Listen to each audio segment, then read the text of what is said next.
Dear students, आप सभी का स्वागत है। स्टूडेंट्स, आप लोगों के एग्जाम को देखते हुए मैं लाया हूं आपके लिए BHIE 144 का मोस्ट इम्पोर्टेंट क्वेश्चन आंसर। और आप लोग न्यू हो चैनल में, चैनल को सब्सक्राइब नहीं किए हैं, चैनल को सब्सक्राइब कर लीजिएगा। और मैं ऐसे मोस्ट इम्पोर्टेंट क्वेश्चन लाया हूं जो आपके एग्जाम में आने ही है। जैसे कि आप लोग बहुत दिन से जुड़े हुए हैं, कुछ स्टूडेंट्स ऐसे हैं जो बहुत दिन से जुड़े हुए हैं। आपको पता है ना कि आपको जो भी सजेस्ट करता हूँ क्वेश्चन, वो क्वेश्चन आते हैं आपके एग्जाम में। तो ये आपका है most important question and answer. और आपके जो कोड है सब्जेक्ट कोड BHIE 144, इनके जो टाइटल है वो टाइटल आपके यही है, भारत में इतिहास लेखन की परंपराएं। भारत में जो इतिहास लिखे गए हैं, इन कैसे लिखे गए हैं, क्या परंपराएं हैं, ये आपको बताना है। चलो टाइम वेस्ट नहीं करते, स्टार्ट करते हैं स्टूडेंट्स। अगर आप दिसंबर 25 में एग्जाम दे रहे हैं या फिर आप जून 26 में एग्जाम देने वाले हैं, आप दोनों के लिए बहुत ही मोस्ट इंपोर्टेंट क्वेश्चन आंसर होगा। सो ये आपका फर्स्ट क्वेश्चन है। अभी तक आप लोगों ने वीडियो को लाइक नहीं किया तो वीडियो को लाइक कर लीजिए, वीडियो को शेयर कर दीजिए अपने दोस्तों के पास, ताकि अगर आप वीडियो को लाइक करेंगे वीडियो ज्यादा आगे जाएगा। चलो आगे बढ़ते हैं। और आप लोग ये भी बताना कि मेरा वीडियो कहाँ से देख रहे हैं, किस सिटी से देख रहे हैं। आप लोग बताएंगे सिटी तो मुझे पता चलेगा मेरे वीडियो कहाँ तक पहुंच गए हैं इंडिया में। सो चलिए आगे बढ़ते हैं।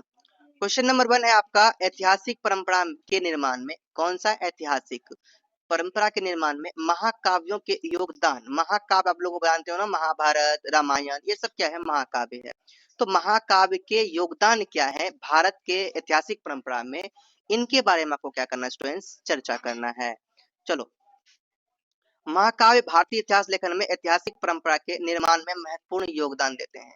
और रामायण और महाभारत जैसे महाकाव्यों में न केवल धार्मिक और नैतिक शिक्षाएं मिलती है, बल्कि तत्कालीन समाज, राज्य व्यवस्था, संस्कृति और भूगोल की जानकारी भी मिलती है।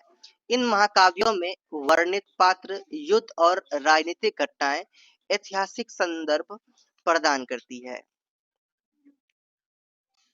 महाकाव्यों के माध्यम से राजवंशों की कथा, राज्यों का विस्तार और सामाजिक प्रथाओं का विवरण मिलता है। इसके अतिरिक्त महाकाव्यों में नदियों, नगरों, पर्वतों और वनों का वर्णन प्राचीन भूगोल की समझ देता है। महाकाव्य सामाजिक और धार्मिक जीवन के नियमों को भी क्या करते हैं, दर्शाते हैं। अनेक इतिहासकार महाकाव्यों के घटनाओं और पात्रों का अध्ययन करके प्राचीन भारतीय इतिहास के विभिन्न पहलुओं को पुनर्निर्मित करते हैं। इसके अलावा महाकाव्य भाषा, शैली और साहित्यिक दृष्टि से इतिहास को संरक्षित करने का एक माध्यम भी है। इन सब कारणों से महाकाव्य केवल साहित्यिक नहीं बल्कि प्राचीन भारतीय ऐतिहासिक परंपरा का एक महत्वपूर्ण स्रोत भी है। आई होप आपको फर्स्ट क्वेश्चन का आंसर समझ में आया होगा। क्वेश्चन नंबर हम लोग देखते हैं 2। क्वेश्चन नंबर 2 है, किस प्रकार इतिहास के पुनर्निर्माण में, किसके इतिहास के पुनर्निर्माण में अभिलेख तथा प्रशस्तियां एक महत्वपूर्ण स्रोत है, ये आपको बताना है। तो क्वेश्चन नंबर 2 का आंसर हम लोग देखते हैं,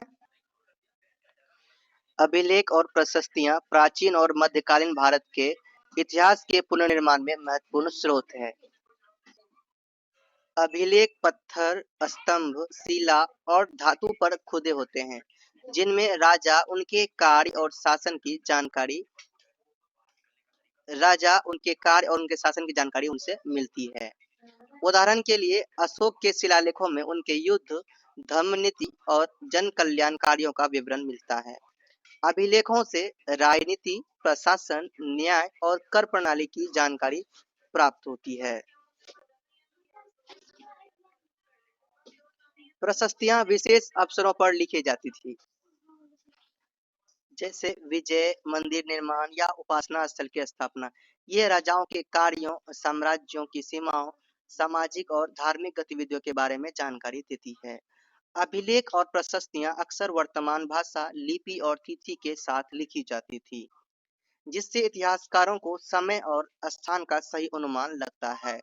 साथ ही ये स्रोत साहित्यिक ग्रंथों की तुलना में अधिक विश्वसनीय माने जाते हैं, क्योंकि इनमें प्रत्यक्ष विवरण और प्रमाण मिलते हैं। क्वेश्चन नंबर आपका 3 स्टूडेंट्स, मोस्ट इम्पोर्टेंट क्वेश्चन, संगम साहित्य में प्रतिबिंबित ऐतिहासिक जागरूकता तथा परंपरा की संक्षिप्त में व्याख्या कीजिए। संगम साहित्य प्राचीन दक्षिण भारत के ऐतिहासिक और सामाजिक जीवन का महत्वपूर्ण स्रोत है। यह साहित्य मुख्य रूप से तमिल भाषा में लिखा गया और इसमें कविता, गाथाएं और चरित्र कथाएं शामिल है। संगम साहित्य में तत्कालीन राजाओं, राज्यों, युद्धों और साम्राज्यों का विवरण मिलता है, जिससे राजनीतिक इतिहास का पता चलता है। इसमें विभिन्न जनजातियों, सामाजिक वर्गों, व्यापारिक गतिविधियों और कृषि व्यवस्था का चित्रण भी है। संगम कविताओं में नदी, पहाड़, जंगल और समुद्र के माध्यम से भौगोलिक जागरूकता दिखाई देती है। धार्मिक और सांस्कृतिक जीवन का उल्लेख भी मिलता है, जिसमें पूजा, अनुष्ठान, त्योहार और सामाजिक नियम शामिल है। संगम साहित्य में नैतिकता, वीरता और राजधर्म के मूल्य भी प्रतिबिंबित होते हैं। इसके अलावा इसमें जीवन, प्रेम, संघर्ष और सामुदायिक जीवन के अनुभवों का विवरण मिलता है। इन सब कारणों से संगम साहित्य न केवल साहित्यिक रचना है, बल्कि प्राचीन दक्षिण भारत की ऐतिहासिक परंपरा और जागरूकता का भी सटीक दर्पण है।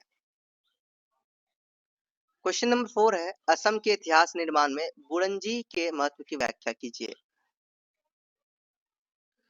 बुरंजी असम के इतिहास लेखन का प्रमुख स्रोत है और ऐतिहासिक घटनाओं, समाज और संस्कृति के अध्ययन में महत्वपूर्ण भूमिका निभाते हैं। बुरंजी असम की शाही वंशावली, राजाओं के कार्य, युद्ध और राजनीतिक घटनाओं का विवरण देती है। ये ग्रंथ मुख्य रूप से प्राचीन और मध्यकालीन असम के इतिहास को संरक्षित करते हैं। बुरंजी में शासन, प्रशासन, कर प्रणाली, कानून और सामाजिक व्यवस्था का विस्तृत वर्णन मिलता है। इसके अलावा धार्मिक, सांस्कृतिक और आर्थिक गतिविधियों के बारे में भी जानकारी उपलब्ध है। बुरंजी के माध्यम से स्थानीय परंपराएं, जनजातियां, भाषा और रीति रिवाज का ज्ञान मिलता है। कई बुरंजी ग्रंथों का राजा या उनके दरबारी अधिकारियों ने तैयार किया था, इसलिए इनमें तत्कालीन शासकीय दृष्टिकोण और शासन की वास्तविक जानकारी होती है। बुरंजी की भाषा और शैली ऐतिहासिक घटनाओं को स्पष्ट और व्यवस्थित रूप में प्रस्तुत करती है। इन सब कारणों से बुरंजी असम के इतिहास निर्माण में अनिवार्य स्रोत हैं और इतिहासकार उन्हें अध्ययन और विश्लेषण के लिए अत्यंत मूल्यवान मानते हैं। क्वेश्चन नंबर 5 स्टूडेंट्स देखिए। क्वेश्चन नंबर 5 आपके सामने है, इतिहास लेखन में अबुल फजल के योगदान पर एक टिप्पणी लिख लीजिए। तो इतिहास लेखन में अबुल फजल ने क्या योगदान दिया इतिहास में, तो ये आपको बताना है। अबुल फजल मुगल काल के महान इतिहासकार और अकबर के दरबार के मुख्य लेखक थे। उन्होंने अकबर के शासनकाल में इतिहास और प्रशासन का व्यवस्थित लेखन किया। उनका प्रमुख ग्रंथ अकबरनामा मुगल साम्राज्य के राजनीतिक, प्रशासनिक और सामाजिक जीवन का विस्तृत वर्णन। अबुल फजल ने केवल युद्ध और विजय का विवरण नहीं दिया, बल्कि अकबर के शासन की नीति, कर व्यवस्था, न्याय और प्रशासन की प्रणाली का भी विवेचन किया। उनके ग्रंथ में कृषि, व्यापार, संस्कृति और धार्मिक जीवन का वर्णन भी मिलता है। अबुल फजल ने इतिहास को तथ्यपरक और व्यवस्थित तरीके से लिखा, इसलिए उनका लेखन विश्वसनीय माना जाता है। उन्होंने समाज के सभी वर्गों के दृष्टिकोण को ध्यान में रखकर विवरण प्रस्तुत किया। इसके अलावा फजल का लेखन शैली और भाषा के दृष्टिकोण से भी उत्कृष्ट है। उनके ग्रंथ केवल ऐतिहासिक दस्तावेज नहीं, बल्कि प्राचीन भारतीय प्रशासन और समाज का सटीक दर्पण है। इसलिए अबुल फजल का योगदान भारतीय इतिहास लेखन में अत्यंत महत्वपूर्ण और अद्वितीय माना जाता है। क्वेश्चन नंबर आपके सामने स्टूडेंट 6 है, औपनिवेशिक इतिहास लेखन पर एक निबंध लिखिए। औपनिवेशिक है ना, औपनिवेशिक समझ लो कि ऐसा है जो कि औपनिवेशिक में वो हो जाता है ना, जो दूसरे देश के लोग दूसरे देश में जाके रहते हैं, वहाँ की संस्कृति, वहाँ का संसाधन का यूज करते हैं। ठीक है, ये औपनिवेशिक होता है।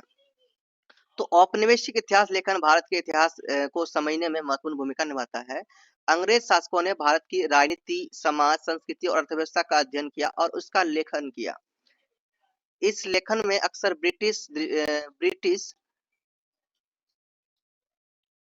ब्रिटिश दृष्टिकोण दिखाई देता है जिसमें स्थानीय लोगों और संस्थाओं को कभी-कभी नकारात्मक रूप में प्रस्तुत किया गया। औपनिवेशिक इतिहासकारों ने पुरातात्विक खोजों, अभिलेखों, प्रशासनिक दस्तावेजों और यात्रा विवरणों का उपयोग किया। उन्होंने भारत की राजनीति, समाज और प्रशासन की प्रणाली पर गहराई से अध्ययन किया। औपनिवेशिक इतिहास लेखन ने भारतीय इतिहास को पश्चिमी दृष्टिकोण से समझने का अवसर दिया, लेकिन इसके साथ ही कुछ पूर्वाग्रह भी आए। इसके बावजूद इस प्रकार के लेखन में नई जानकारी, संकलन और शोध की परंपरा को जन्म दिया। भारतीय इतिहासकारों ने बाद में इस लेखन का मूल्यांकन करके समग्र और स्वतंत्र दृष्टिकोण से इतिहास का पुनर्निर्माण किया। इसलिए औपनिवेशिक इतिहास लेखन ने भारत के इतिहास को समझने और अध्ययन करने का एक आधार प्रदान किया और आधुनिक इतिहास लेखन की नींव रखी। क्वेश्चन नंबर आपका 7 है स्टूडेंट्स, इतिहास लेखन में राजतरंगिणी के महत्व का विश्लेषण कीजिए। तो देखिए इतिहास लेखन में क्या है राजतरंगिणी। राजतरंगिणी कश्मीर के इतिहास का प्रमुख ग्रंथ है। कहाँ का? कश्मीर का। कश्मीर के इतिहास का प्रमुख ग्रंथ है जिसे कल्हण ने लिखा। किसने लिखा? कल्हण ने। यह ग्रंथ कश्मीर के राजाओं, वंशों और राजनीतिक घटनाओं का विस्तृत विवरण देता है। राजतरंगिणी में केवल शासकों और युद्धों का वर्णन नहीं है, बल्कि प्रशासन, समाज, संस्कृति और धार्मिक जीवन का विवरण भी मिलता है। इसमें कश्मीर के भौगोलिक विवरण, नगरों और नदियों का उल्लेख है। कल्हण ने इतिहास को तथ्यपरक और व्यवस्थित तरीकों से लिखा, इसलिए इसे विश्वसनीय स्रोत माना जाता है। राजतरंगिणी ने कश्मीर के राजनीतिक इतिहास को संरक्षित किया और स्थानीय परंपराओं और रीति रिवाजों का ज्ञान भी दिया।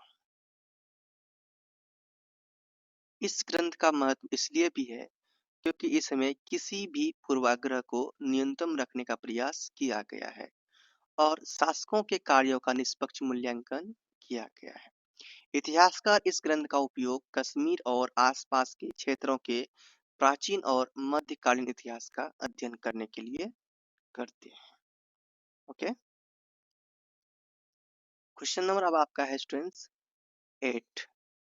इतिहास लेखन में जिया बर्नी के योगदान। जिया बर्नी कौन है इसे समझेंगे और इनके क्या योगदान है इसे देखेंगे। इनके योगदान का क्या करना विश्लेषण।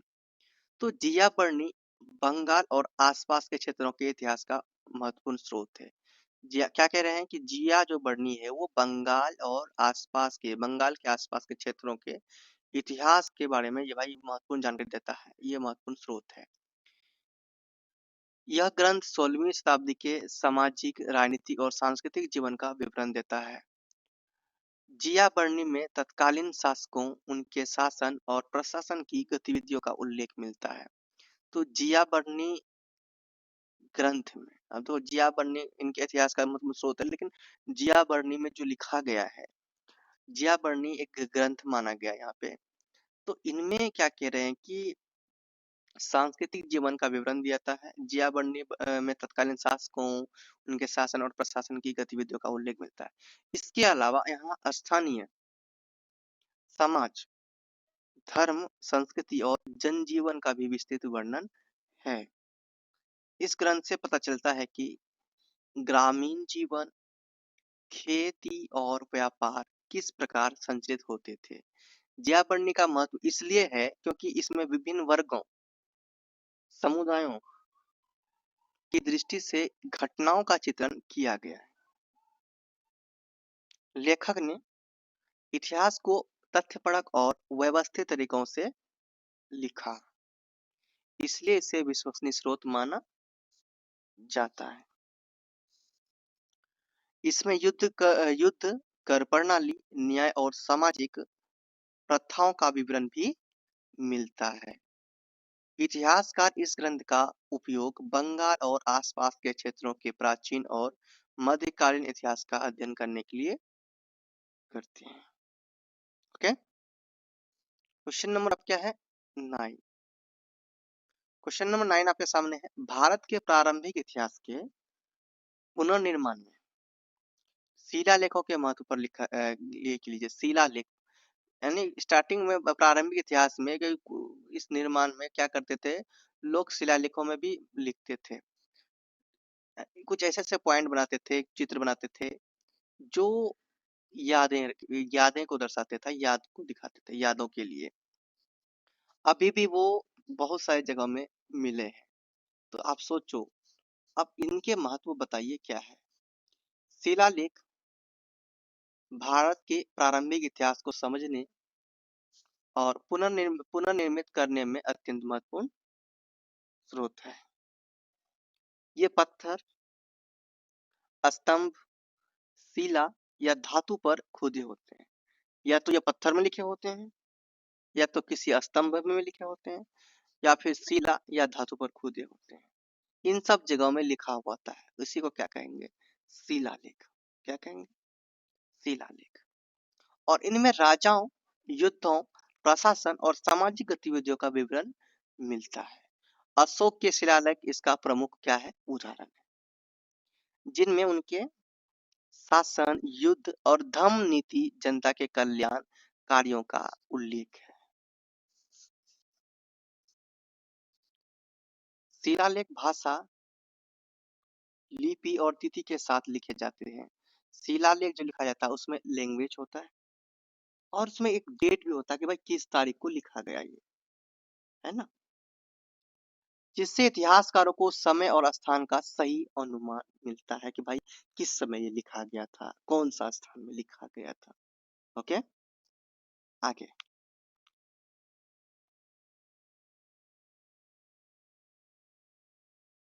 इनसे प्रशासन, न्याय, कर व्यवस्था, सेना और सामाजिक जीवन के बारे में जानकारी मिलती है। शिलालेखों का महत्व इसलिए भी है क्योंकि ये साहित्यिक ग्रंथों की तुलना में अधिक विश्वसनीय माने जाते हैं। साहित्यिक ग्रंथों में लोग अनुमान लगा के लिखते हैं, लेकिन शिलालेख हम स्पष्ट देखते हैं। स्पष्ट क्या करते हैं? देखते हैं। और जो चीज स्पष्ट दिखाई देता है वही सत्य का प्रमाण होता है। घटनाओं का प्रत्यक्ष प्रमाण प्रस्तुत करते हैं। शिलालेख स्थानीय और विदेशी संपर्क, धार्मिक गतिविधियों और सांस्कृतिक जीवन को भी प्रदर्शित करते हैं। इसलिए प्रारंभिक इतिहास के पुनर्निर्माण में शिलालेख अनिवार्य स्रोत है और इतिहासकार इन्हें प्रमुखता से अध्ययन करते हैं। क्वेश्चन नंबर 10 है स्टूडेंट्स, भारत के अतीत के बारे में जानने के लिए यूनानी वृत्तांतों पर एक टिप्पणी लिखिए। तो भारत के अतीत के लिए यूनानी जो वृत्तांत है, इनमें क्या बात बताए गए, इनमें क्या समझाए गए, क्या कहे गए हैं, इनको क्या करेंगे हम लोग, समझेंगे इसमें, इस क्वेश्चन में। क्वेश्चन ये पूछ रहे हैं। अब देखिए, समझिए। देखिए, यूनानी वृत्तांत प्राचीन भारत के इतिहास को समझने में महत्वपूर्ण विदेशी स्रोत है। तो यानी यूनानी जो वृत्तांत है, ये प्राचीन इतिहास को समझने के लिए भैया क्या है? विदेशी स्रोत है। क्योंकि ये विदेशी कोई लोग यात्रा करने के दौरान यूनानी लोग वृत्तांत यानी यात्रा के दौरान आते थे, वो यहाँ के जगहों को देखते थे, संस्कार को, संस्कृति को देखते थे, समझते थे यहाँ क्या हो रहा है, कैसा हो रहा है, क्या नहीं, उनके बारे में वो लिखते थे। ठीक है, अपने देश के बारे में बताते थे। इस तरह से यूनानी लेखक जैसे मेगास्थनीज और स्ट्रेबो भारत की राजनीति, समाज, संस्कृति और भूगोल का विवरण प्रस्तुत करते हैं। मेगास्थनीज ने चंद्रगुप्त मौर्य और उनके प्रशासन के बारे में जानकारी दी। इन वृत्तांतों में भारत के राजाओं, उनके साम्राज्यों और व्यापार मार्गों और सैन्य व्यवस्था का चित्रण मिलता है। यूनानी लेखन भारत के लोगों के जीवन, सामाजिक संरचना और धार्मिक विश्वासों का भी उल्लेख करते हैं। इनके विवरण में विदेशी दृष्टिकोण दिखाई देता है, जिससे इतिहासकारों को भारत की तुलना अन्य सभ्यताओं से करने में मदद मिलती है। यूनानी वृत्तांतों के माध्यम से भारत की भौगोलिक स्थितियों, नगरों और नदियों के बारे में जानकारी मिलती है। हालांकि कुछ पूर्वाग्रह भी होते हैं, फिर भी ये स्रोत प्राचीन भारत के ऐतिहासिक घटनाओं और जीवन के अध्ययन में महत्वपूर्ण है। क्वेश्चन नंबर क्या है? 11 सबाल्टर्न इतिहास लेखन की महत्वपूर्ण विशेषताओं पर चर्चा कीजिए। ओके, सबाल्टर्न इतिहास लेखन क्या है, इसे समझिए। सबाल्टर्न इतिहास लेखन में समाज के सामान्य लोगों, विशेषकर शासक वर्ग के प्रभाव के बाहर के समुदाय और वर्गों का इतिहास लिखा जाता है। इसमें किसानों, मजदूरों,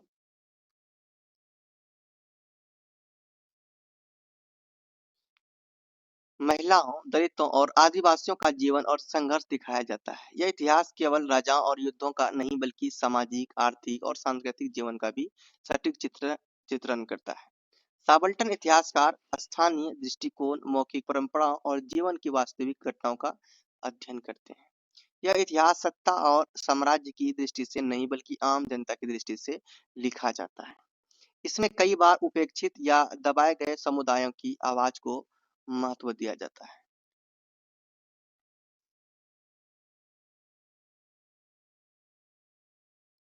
सबाल्टर्न इतिहास में लेखन आम जनता के अनुभव, संघर्ष और उनकी सामाजिक स्थिति को उजागर करता है। इसलिए यह इतिहास समाज के सभी वर्गों का समग्र और संतुलित चित्रण प्रस्तुत करता है और पारंपरिक शासक केंद्रित इतिहास के विपरीत नए दृष्टिकोण क्या करते हैं, प्रदान करता है। अब क्वेश्चन नंबर 12 है, भक्ति जीवनी के ऐतिहासिक महत्व पर चर्चा कीजिए। भक्ति जीवनी भारतीय इतिहास के सामाजिक, धार्मिक और सांस्कृतिक जीवन को समझने का महत्वपूर्ण स्रोत है। इन जीवनी में भक्ति, संतों, उनके जीवन, उपदेश और सामाजिक दृष्टिकोणों का वर्णन मिलता है। संतों की भक्ति सामाजिक सुधार, धार्मिक विचार और सामान्य जनता के साथ संबंध का विवरण भी मिलता है। भक्ति जीवन में तत्कालीन समाज की राजनीतिक, आर्थिक और धार्मिक स्थितियों का क्या करता है, संकेत मिलता है। यह साहित्य आम जनता के जीवन, मान्यताओं और रीति रिवाजों को समझने में मदद करता है। भक्ति जीवन में संतों के विचारों और उनके अनुयायियों के सामाजिक कार्यों का भी उल्लेख है।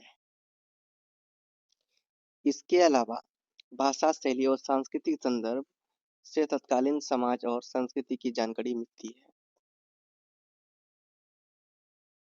भक्ति जीवनी केवल धार्मिक ग्रंथ नहीं बल्कि प्राचीन और मध्यकालीन भारतीय समाज के अध्ययन के लिए ऐतिहासिक दृष्टि से महत्वपूर्ण स्रोत है। आपका नेक्स्ट है हैनसॉन्ग। क्या? हैनसॉन्ग। हैनसॉन्ग क्या है? चीन के प्रमुख बौद्ध यात्री थे। चीन के यात्री हैं कौन? हैनसॉन्ग, जिन्होंने 7वीं शताब्दी में भारत की यात्रा की और बौद्ध धर्म और भारतीय समाज का विस्तृत अध्ययन किया है ना। उनके यात्रा विवरण से भारत के विभिन्न राज्यों, नगरों और धर्मस्थलों और सामाजिक जीवन के बारे में जानकारी मिलती है। हिंसंग ने भारत के शिक्षण संस्थानों जैसे नालंदा और विक्रमशिला विश्वविद्यालय का विस्तृत विवरण दिया। इसके अलावा उन्होंने भारत के व्यापार, सांस्कृतिक आदान प्रदान और सामाजिक संगठन का भी उल्लेख किया। हिंसंग के ग्रंथों में धार्मिक अनुष्ठानों, बौद्ध मठों और समृद्ध सांस्कृतिक जीवन का विवरण मिलता है। उनके विवरण से इतिहास का प्राचीन और मध्यकालीन भारत के सामाजिक, धार्मिक और शैक्षणिक जीवन को समझ सकते हैं। हेनसोंग ने यात्रा के दौरान प्राप्त अनुभव और संवादों को व्यवस्थित रूप से लिखा है, इसलिए उनका लेखन विश्वसनीय और महत्वपूर्ण स्रोत माना जाता है।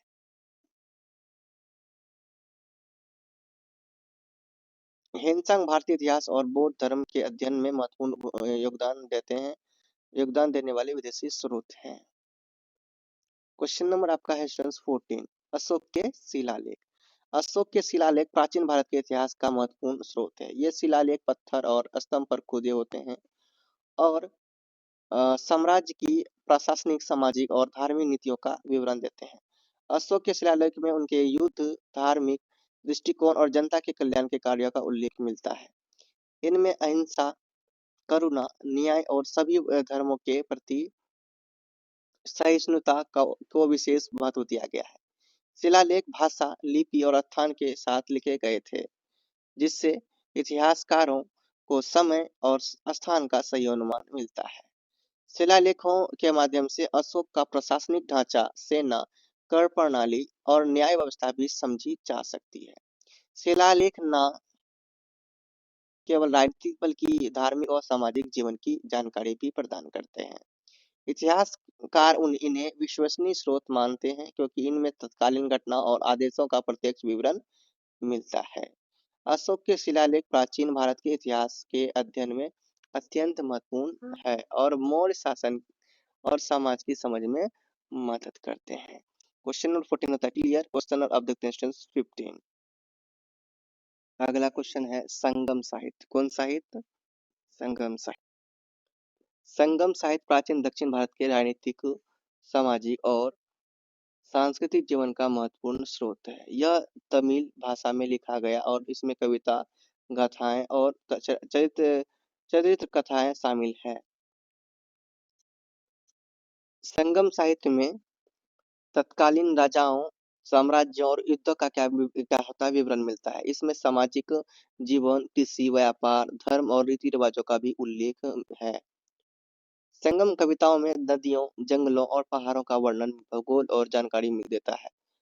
प्रेम, वीरता, नैतिकता और वीरता जैसे मूल्य भी दिखाई देते हैं।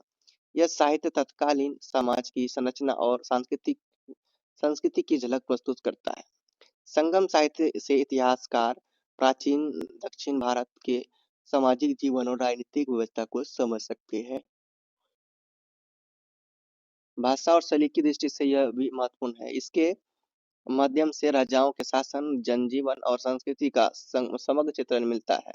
संगम साहित्य का प्राचीन भारतीय इतिहास और संस्कृति के अध्ययन के लिए अत्यंत महत्वपूर्ण और विश्वसनीय स्रोत माना जा सकता है। क्वेश्चन नंबर आपका कितना है? 16। ये है इब्न बतूता। क्या है? Ibn Battuta. इब्न बतूता 14वीं शताब्दी के महान मुस्लिम यात्री थे। इब्न बतूता कौन थे?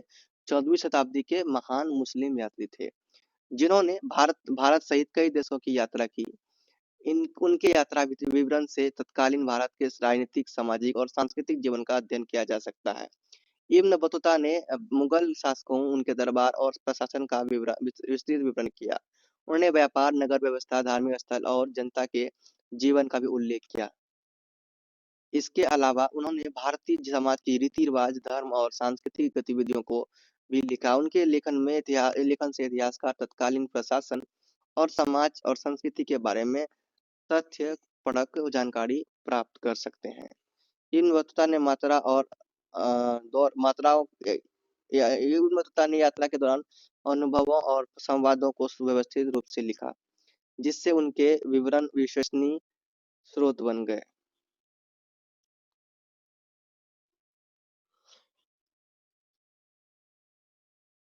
उनके ग्रंथ में यात्रा, मार्ग, जलवायु, भोजन और आर्थिक गतिविधियों का विवरण भी शामिल है। इब्न बतूता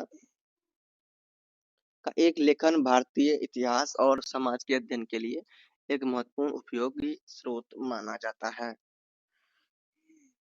आपका स्टूडेंट्स क्वेश्चन नंबर है 17। धर्मशास्त्र। धर्मशास्त्र प्राचीन भारतीय समाज और शासन के नियमों का महत्वपूर्ण स्रोत है। यह ग्रंथ धार्मिक, सामाजिक और नैतिक नियमों का विवरण देते हैं। धर्मशास्त्र में राजा, प्रशासन, न्याय व्यवस्था और समाज के कर्तव्यों का भी उल्लेख मिलता है। इन ग्रंथों में विवाह, संपत्ति, दंड, आर्थिक लेन देन और सामाजिक कर्तव्यों के नियम लिखे गए हैं। धर्मशास्त्र समाज में अनुशासन और न्याय बनाए रखने का माध्यम थे। ये ग्रंथ धार्मिक शिक्षा और नैतिकता के लिए भी जरूरी है। उनके माध्यम से समाज के विभिन्न वर्गों के अधिकार और कर्तव्यों का ज्ञान मिलता है। इतिहासकार धर्मशास्त्र का अध्ययन करने के प्राचीन समाज की राजनीति, आर्थिक और सामाजिक व्यवस्था को समझ सकते हैं। साथ ही धर्मशास्त्र में वर्णित नियम और व्यवस्था तत्कालीन समय की सांस्कृतिक और सामाजिक परिस्थितियों का भी प्रतिबिंब है।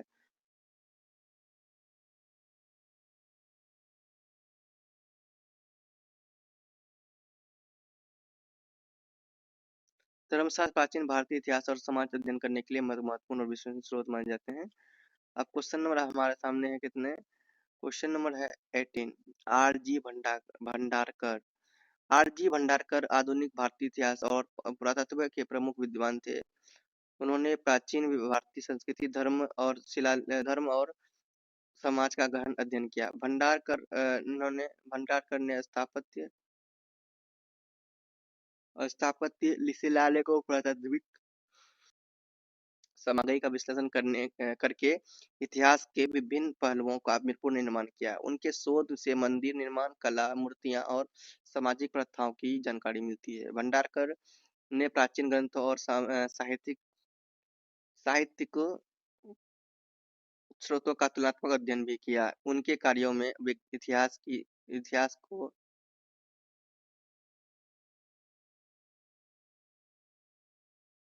वैज्ञानिक दृष्टि से प्रस्तुत करने का प्रयास किया। इसके अलावा उन्होंने इतिहास और पुरातत्व के अध्ययन को व्यवस्थित और संगठित किया। भंडारकर के अध्ययन से इतिहासकार प्राचीन भारतीय समाज, धर्म और संस्कृति को अधिक विश्वसनीय तरीके से समझ सकते हैं, और इसलिए आर.जी. भंडारकर का योगदान भारतीय इतिहास और पुरातत्व के अध्ययन में महत्वपूर्ण है।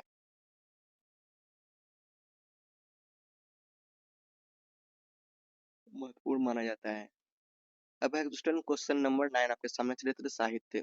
देखिए क्या है, चरित्र साहित्य प्राचीन और मध्यकालीन भारतीय इतिहास और संस्कृति का महत्वपूर्ण स्रोत है। इसमें राजा, संत, योद्धा और सामान्य जनता के जीवन का विवरण मिलता है। चरित्र साहित्य में राजनीतिक घटनाएं, युद्ध, प्रशासन और सामाजिक जीवन का चित्रण किया गया है।